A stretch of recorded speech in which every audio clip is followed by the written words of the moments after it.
Minecraft, but with graphics like Breath of the Wild. Also, there's Pokeballs. And is that Shrek? There's mining, farming, flying, and crafting. You can explore new worlds top to bottom. There's automation, elephants, treasure chests, and flying fish. And it's multiplayer. We're talking about Craftopia, which is a brand new multiplayer action survival game still in early access. It's currently being made by Pocket Pair, a team based in Japan who are delivering daily updates to the game. This game is incredibly ambitious, and even in early release it feels like there's a decent amount of content, with much more to come. Though the reviews show about 84% positive out of 6,000 voters, there's still the question, is Craftopia worth buying in early release?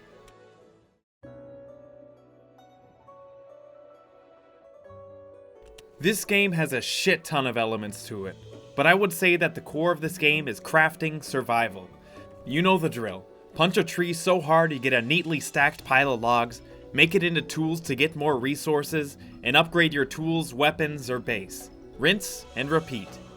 The base building and progression was my favorite thing about this game so far.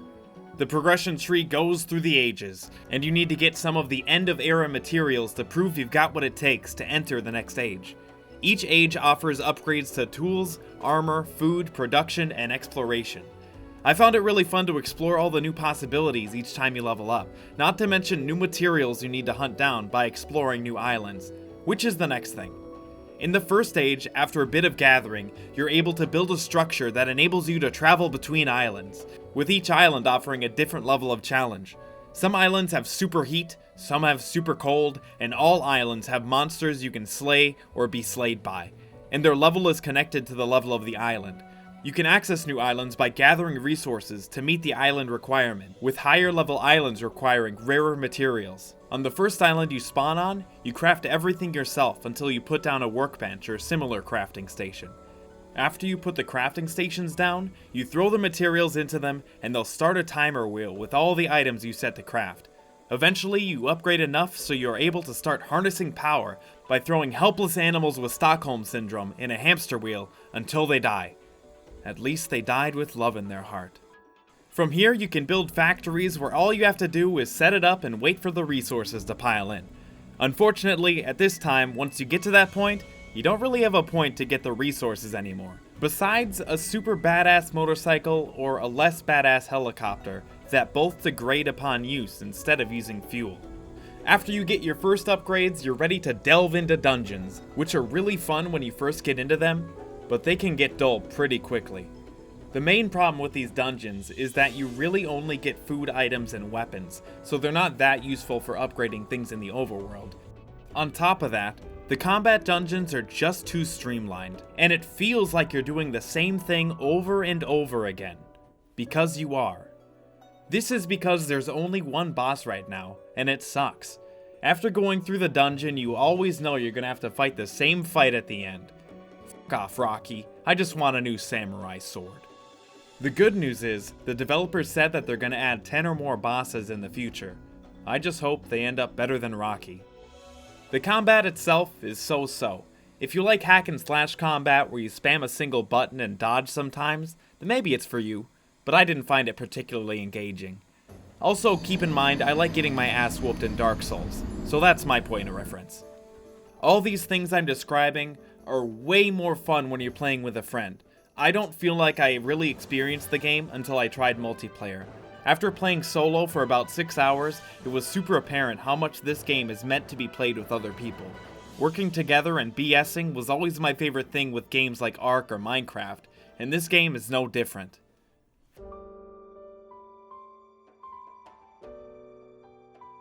For some reason, individual items will separate themselves from each other with meaningless descriptors.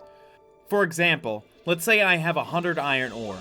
Some will come out as dry iron ore or moist iron ore, causing them to split into separate stacks, and this happens for most stacked items. It makes inventory management a major pain in the ass for no real reason. The skill tree is vast, holding over 100 skills you can level up. It has a tier system, with tiers you can only unlock by putting 5 levels into the prior tier. I like that there are options, but it was almost overwhelming trying to decide what to level up next. The cherry on top though, is that you are able to reset your skill points if you change your mind. This game leans pretty heavily on the hunger mechanic. It punishes you for not eating by taking away a lot of your stamina bar, which is really inconvenient. There's a wide array of different food items that you can make, each with different levels of healing, stamina restoration, and perks, which gives you a reason to find and farm new crops. When you have an excess of moist iron, there is a tent you can sell things at once every 10 minutes or so. You can use this money to upgrade ages, reset skill points, or repair items. You can also buy useful items from wandering NPCs when you're too lazy to make them.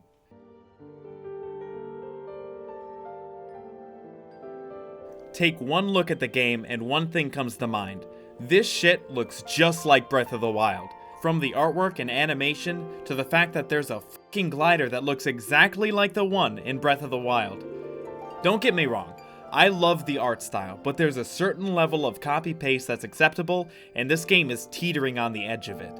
Look familiar? The animations can be a bit janky sometimes, with some crafted items going full jank mode and crawling across your screen.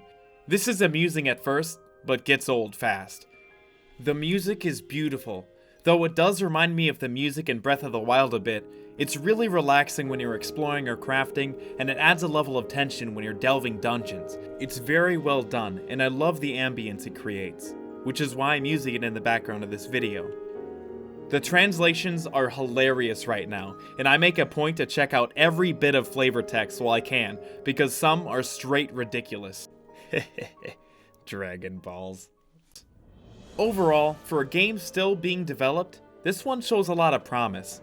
I had a great time playing both by myself and with a friend, and I can't wait to come back to it in a month or two to see what they changed and added. It's always exciting when you get to watch a game grow. With so many things you can do, and so many ways you can build your character, this game has a lot of replayability, especially with a friend. So, is Craftopia worth it? Considering I got about 10 hours of content from a $25 game, I'd say, not yet. It simply just doesn't have enough content yet. However, if you want to support the developer as they create the game, go for it. They seem like a dedicated group of people who have already put a ton of time into the game, and it's hard to argue with daily updates. Whether you choose to buy it or not, it's a game worth keeping an eye on, as I think it's gonna be great.